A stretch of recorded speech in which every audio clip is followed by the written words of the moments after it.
I'm here with JP. Yeah, Jaypieezar. Jaypieezar.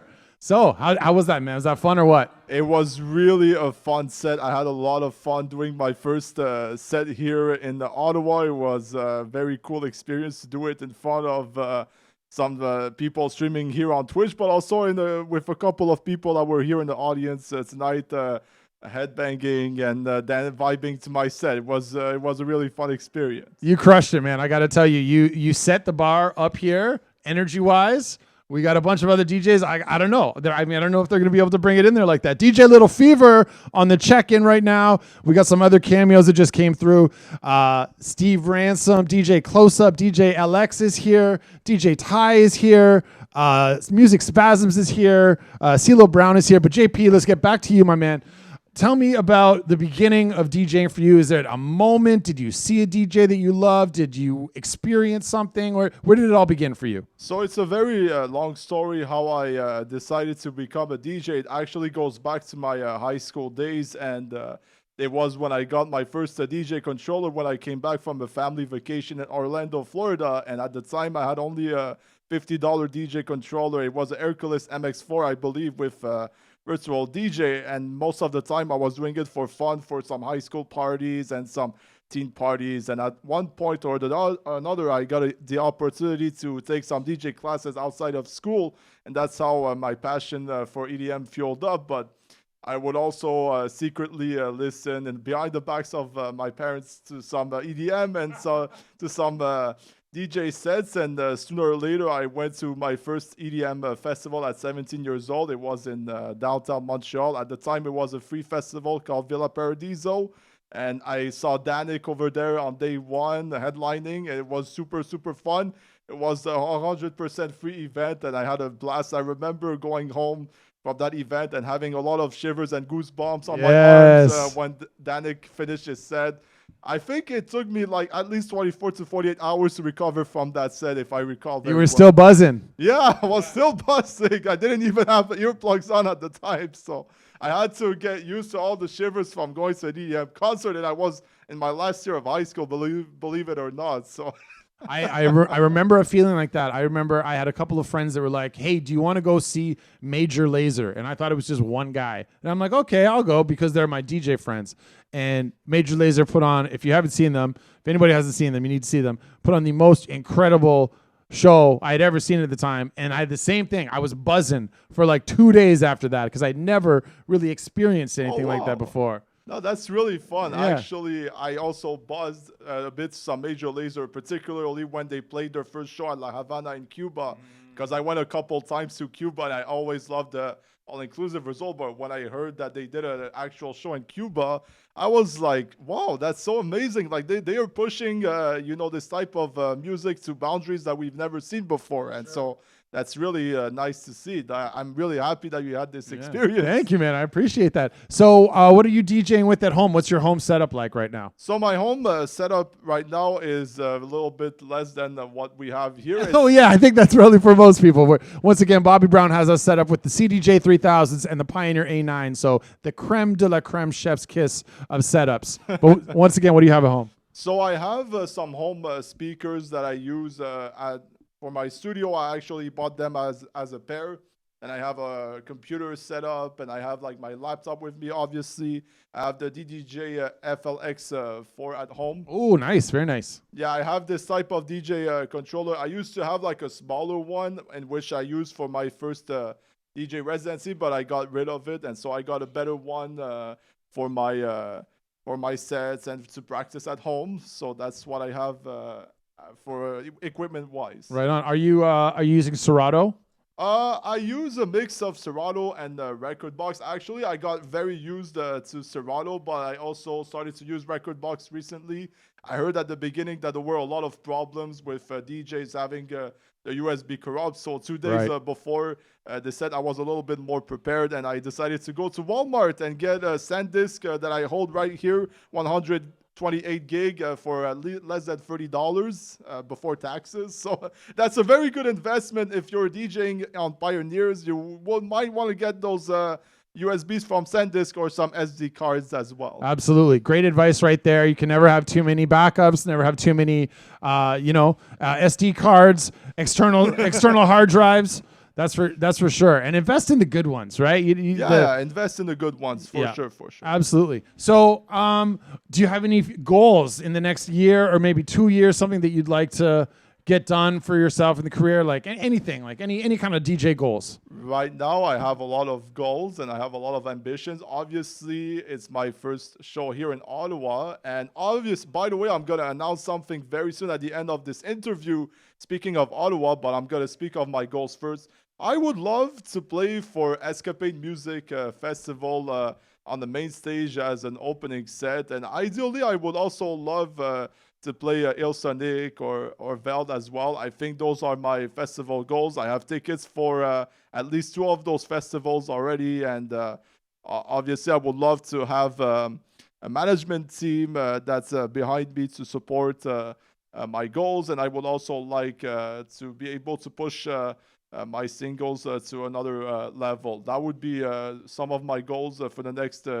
year or two, and hopefully let's see what the future will bring.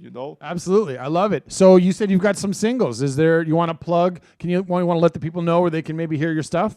So I have my singles on Spotify, Apple Music, SoundCloud, and on my YouTube. I will have a brand new song called Starly's Pasture to Blair Confederation Line that's going to come out on June 14, 2024. I've already done 2 singles with the theme of sound and surroundings of public transit, such as Terminal Station, SkyTrain to Vancouver City Centre, and Metro of Montreal. This one is going to be based out of Ottawa, and it comes out on June 14th, about a week before you guys all go to a.k.a. Music Festival. So it's a good timing to actually put out a single with the theme of Ottawa. And I already spoke to one blog, particularly on Instagram. They're very keen to actually have this very special song promoted to their page. Incredible. What's your username on these social media platforms where they can find your music? So you can find me on my socials at Jaypieezar Music, Jaypieezar Music. You can find me on all my socials. You can find all the latest infos about me, all the videos, and all the links to stream my music. That's incredible, man. Right on. So do you have fun up there?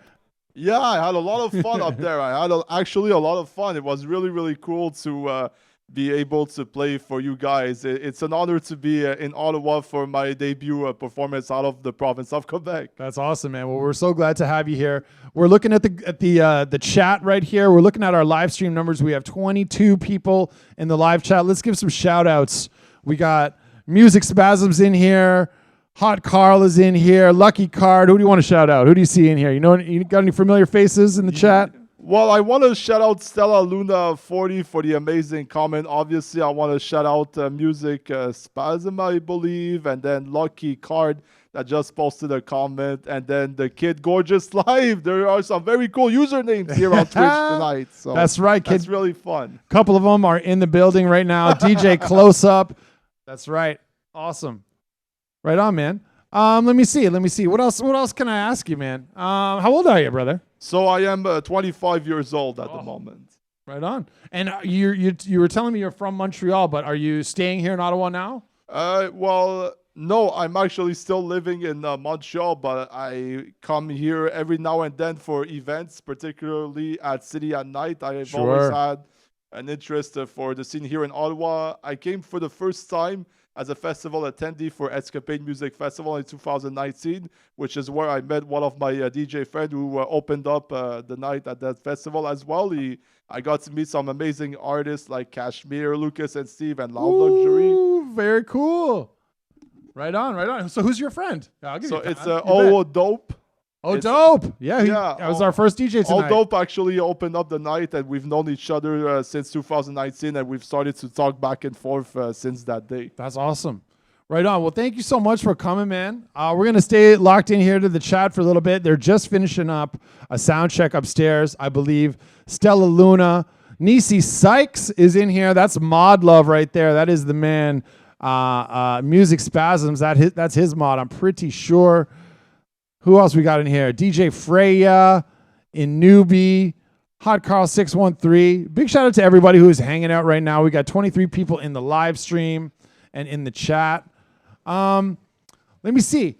You got any other like great DJ memories or a great experience that maybe motivated you more with DJing? I know I'm kind of talking your ear off here a little bit, but I feel like you're really passionate about it. So one of my favorite DJ memories, while I've seen, I went to Velde Music Festival last year in 2023, and I got the opportunity to see my DJ friend who also organizes events here in Ottawa, Aqua, for his Velde Music Festival set at the circus stage. And that was a very memorable experience, and that really motivated me because it showed that you can come from any background or any sort of musical experience and still rock a main stage set. I remember at 4 p.m. when the stage opened, there were only a couple of people, but before Sid came after him, it was fucking packed. It was like really a big thing.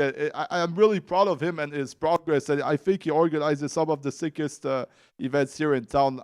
Actually, the first event I went to last year that motivated me at City at Night was his show when he invited Will Clark from the UK, who just played Coachella a few weeks ago, to be at this basement. And I also got to meet him, got to chat him, and then we also speak on DM every now and then. That's awesome, man. Well, hey, listen, thanks again so much for coming. I'm glad you had fun. You got something else to say? Yeah, by the way, I can finally say it to everyone who is on the stream. I couldn't say it earlier today, but I can say that next week on June 14, 2024, I will be playing for the very first time at City at Night for Solstice Experience. Hey, yo! It's going to be a super fun set. I'm going to be opening the entire night. It's going to be your escapade pre-party, so make sure to bring all your friends to this very special event. And tickets are going to go on sale at noon, so make sure to stay tuned on the Instagram page of Solstice Experience. It's solstice.experience on Instagram, and it's going to happen on City at Night